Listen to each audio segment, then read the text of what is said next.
ओम नमः शिवाय। जय श्री महाकाल। देखिए, सावन का पवित्र महीना चल रहा है, तो भगवान भोलेनाथ आपकी सारी कामना इच्छा पूर्ण करें, ऐसी हम प्रार्थना करते हैं। और आगे यह है शुक्रवार की विशेष तिथि, जो कि समर्पित होती है माता लक्ष्मी जी को। तो गुरुजी ने कहा है कि आज के इस उपाय में आपको इस प्रकार से बेलपत्र लेना है, 11 चावल के दाने लेने हैं, ठीक है। और ये विशेष उपाय शिवलिंग पर जाकर कर लेना है। इस उपाय करने के बाद आपकी हर प्रकार की जो कामना है, इच्छा है, वो पूर्ण होगी। साथ ही साथ किसी प्रकार की समस्याएं, बाधाएं, दुख परेशानी जीवन में आ रही है ना, वो समाप्त होगी। तो गुरुजी ने अचूक उपाय बताया है, कैसे करना है वो बताएंगे। उसके पहले इस वीडियो को लाइक कर दें, चैनल पर नए हो सब्सक्राइब कर दें, और कम से कम 3 लोगों के साथ व्हाट्सएप पर इस वीडियो को जरूर शेयर करें, उन लोगों की मदद करें। तो आज की इस वीडियो में हम आपको 3 उपाय बताएंगे, ठीक। जो उपाय आपको अच्छा लगे वो आप उपाय कर सकते हो। जानते हैं गुरुजी द्वारा बताया गया पहला वाला उपाय। ये उपाय करने से आपकी जो भी कामना है, दिल की बात है, मनोरथ है, इच्छा है, वो पूर्ण होने लगेगी। चाहे वो व्यापार से जुड़ी हुई हो, ठीक है, आपके नौकरी से जुड़ी हुई हो, या घर में सुख शांति समृद्धि से जुड़ी हुई हो। तो इस उपाय में क्या क्या सामग्री की जरूरत है वो देखते जाइएगा। सबसे पहले आपको अक्षत के दाने, चावल के दाने लेने हैं 11, ठीक। और वो कहीं से खंडित टूटे फूटे नहीं होने चाहिए। इसी के साथ जो अगली सामग्री है वो है तांबे का लोटा। तो इस प्रकार से तांबे का लोटा लेकर उसमें आपको अपने घर से, किचन से जल भर लेना है। देखिए, अभी सावन का महीना चल रहा है, तो आपको अपने घर से कम 2 जल के लोटे लेकर जाना चाहिए। इसी के साथ जो अगली सामग्री है वो है बेलपत्र। कितने बेलपत्र की जरूरत है? मात्र आपको एक बेलपत्र लेना है, और वो कहीं से खंडित टूटा फूटा ना हो।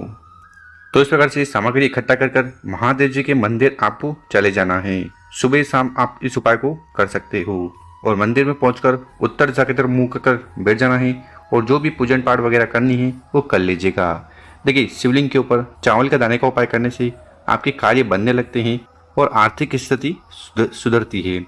बेलपत्र को उपाय करने से कामना इच्छा पूर्ण होती है। तो इस वाले उपाय में सबसे पहले करना क्या है कि आपके पास जो 11 चावल के दाने हैं ना, एक एक चावल के दाने को उठाना है, जल के लोटे में सम्मिलित कर लेना है, मिला लेना है, ठीक है। उसके बाद आपके पास जो एक बेलपत्र है उसको उठाना है, और उसको आपको अपने सीधे वाले हाथ में इस प्रकार से रख लेना। बेलपत्र की जो डंडी है वो जलाधार की तरफ होगी, तरफ बड़ी पत्ती शिवलिंग की तरफ, ठीक है। उसके बाद क्या करना है, वो जल के लोटे को उठाना है और अपने हाथ में इस प्रकार से रख लेना है, ठीक। देखिए, अगर आपके घर के आसपास शिव मंदिर है तो ये उपाय अपने घर से भी कर सकते हो। और मंदिर में पहुंचकर सबसे पहले उस तांबे के लोटे को उठाना है, धीरे धीरे कर पूरा प्रज्वल शिवलिंग के ऊपर समर्पित कर देना है। पंचाक्षर षडाक्षर मंत्रों का स्मरण करते हुए जल समर्पित कर दिया। उसके बाद आपके पास जो एक बेलपत्र है उसको उठाना है, माता अशोक सुंदरी जी से प्रार्थना करना है कि आपकी जो भी कामना है, इच्छा है, वो पूर्ण हो जाए। ऐसी प्रार्थना करते हुए उस बेलपत्र को दोनों जलाधारी के बीच में ये जो मोटी सी लाइन है ना, यहाँ पर समर्पित कर देनी है। ओम नमः शिवाय स्थिति नमस्तुभ्यम मंत्रों का स्मरण करते हुए। और उसके बाद आपको शिवलिंग के पास बैठकर भगवान भोलेनाथ, माता अशोक सुंदरी जी से प्रार्थना कर लेना है कि आपकी जो भी अटकी हुई मनोकामना है, इच्छा है, उन्हें पूर्ण करें और कार्य में वृद्धि करें। तो कामना पूर्ति के लिए गुरुजी ने बहुत ही अचूक विशेष उपाय बताया है, तो पहला वाला उपाय जरूर करना है। अब जान लेते हैं गुरुजी द्वारा बताया गया दूसरा उपाय। विशेषकर इस उपाय करने के बाद लक्ष्मी नारायण जी की कृपा आप पर होगी, ठीक।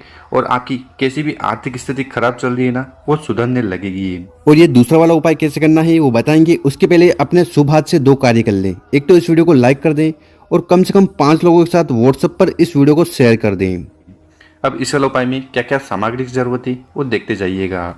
सबसे पहले आपको इस प्रकार से दुर्वा लेनी है। आपके घर के आसपास जो घास आती है ना, ठीक है, हरे कलर की, वो आपको ले लेनी है। कितना?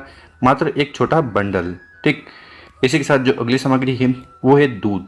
देखिए, गुरुजी कहते हैं कि जब भी दूध लो तो आपको कोशिश करना चाहिए कि कच्चा दूध मिल जाए। कच्चा दूध मतलब जिसको गर्म ना किया गया हो। इसी के साथ आपको इस प्रकार से एक स्टील का लोटा लेना है, और इस स्टील के लोटे में जल भर लेना है। जल भर लिया, उसके बाद आगे जो भी सामग्री बताई है, जैसे कि दुर्वा हो गई, ठीक, और कच्चा दूध हो गया, तो इन दोनों सामग्री को आपको जल के लोटे में सम्मिलित कर लेना है, और यहाँ तक इस लोटे को जल से भर लेना है। और इस उपाय को आपको अपने घर में ही कर लेना है, कहीं और जाने की जरूरत नहीं है। घर में कहाँ? देखिए, अगर आपके घर में विष्णु भगवान का कोई भी रूप हो, ठीक, जैसे कि लड्डू गोपाल हो गए, ठीक है, विष्णु भगवान की मूर्ति हो गई, पोस्टर हो गई, ठीक, तो उनके समक्ष आपको विशेष तरीके से उपाय करना है। देखिए, सबसे पहले सामग्री क्या चाहिए आपको? इस प्रकार से एक लकड़ी का जो पटिया आता है ना, वो ले लेना है, ठीक। इस प्रकार से लकड़ी का पटिया आता है, ठीक, ये ले लीजिएगा। उसके बाद अगर आपके पास लाल कपड़ा है तो इस प्रकार से आपको लाल कपड़ा लकड़ी के पट्टे पर बिछा देना है। लाल कपड़ा नहीं है तो जो पीला कपड़ा रहता है वो भी आप बिछा सकते हो। तो इस प्रकार से पट्टियाँ तैयार कर लेना और उसके बाद आपके पास जो भी मूर्ति पोस्टर हो इस प्रकार से आपको रख देना है। तो ये लाल पट्टियाँ हैं, ठीक, इसके ऊपर आपको मूर्ति रख देना है और हार वगैरह जो भी पूजन पाठ की सामग्री है वो रख लेना, ठीक। इसके बाद क्या करना है वो ध्यान से सुनिएगा। देखिए, आपको हमने एक स्टील का लोटा बताया था जिसमें आपने जल और कच्चा दूध मिलाया था, ठीक है। तो उस स्टील के लोटे में से आपको वो दूरवा निकालनी है और आपको जल छिड़कना है। मतलब कि आपको कच्चा दूध वाला जल विष्णु भगवान की मूर्ति पर छिड़कना है। कितनी बार? 108 बार। और जल को छिड़कते समय आपको एक मंत्र बोलना है। मंत्र है ओम महालक्ष्मी नमो, ओम महालक्ष्मी नमो। तो इस मंत्र का कम से कम आपको 108 बार जाप करना है और 108 बार आपको जल को छिड़कना है विष्णु भगवान की मूर्ति पर, पोस्टर पर, लड्डू गोपाल पर। तो गुरुजन का है कि विशेषकर इस उपाय को मात्र और मात्र शुक्रवार वाले दिन किया जाता है, लक्ष्मी प्राप्ति के लिए, आर्थिक समस्या जीवन में आ रही है उनकी समाप्ति के लिए। तो शुक्रवार वाले दिन किया जाने वाला गुरुजी द्वारा बताया गया अचूक उपाय है, कर जरूर देखिएगा, माता लक्ष्मी, भगवान विष्णु की कृपा पाने के लिए। अब जान लेते हैं गुरुजी द्वारा बताया गया तीसरा वाला उपाय। विशेषकर ये उपाय करने से आपकी सारी समस्याएं, बाधाएं, परेशानी दूर होगी, या शुक्र ग्रह या शुक्र देवता से जुड़ी कोई समस्या आपके जीवन में आ रही ना वो भी समाप्त होने लगेगी। इस वाले उपाय में आपको क्या सामग्री की जरूरत है? मात्र आपको इस प्रकार से एक दीपक लेना है। दीपक के अंदर जलाने के लिए आपको घी लेना है। जो बत्ती होगी वो होगी गोल, ठीक। अब यहाँ पर आपका सवाल हो सकता है दीपक कौन सा? मिट्टी का न्यू दीपक लेना चाहो तो नया दीपक ले लेना, या अगर आप आटे का दीपक लेकर उसका बनाना चाहो तो वो सर्वोत्तम होगा। तो इस प्रकार से आपको एक दीपक तैयार कर लेना है और फिर उसको लेकर आपको अपने घर के आसपास जहाँ पर भी बेलपत्र का पेड़ है वहाँ चले जाना है। कब जाना है? तो इस उपाय को आपको विशेषकर प्रदोष काल शाम के समय करना है। तो बेलपत्र के पेड़ के नीचे जाकर उस दीपक को रख देना है और उसको प्रज्वलित कर देना है, जला देना है। शुक्र देवता का स्मरण करते हुए ओम नमः शिवाय, श्री नमस्तुभ्यम मंत्रों का स्मरण करते हुए, साथ ही साथ गुरुजी ने कहा है कि आपको महामृत्युंजय जो मंत्र है उसका भी जाप करना है।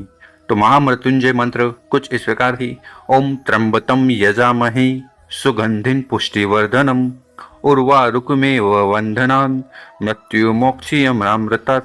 ओम त्र्यंबकम यजामहे सुगंधिन पुष्टिवर्धनम उर्वारुकमेव वंदनान् मृत्युमोक्षीयमृतात्।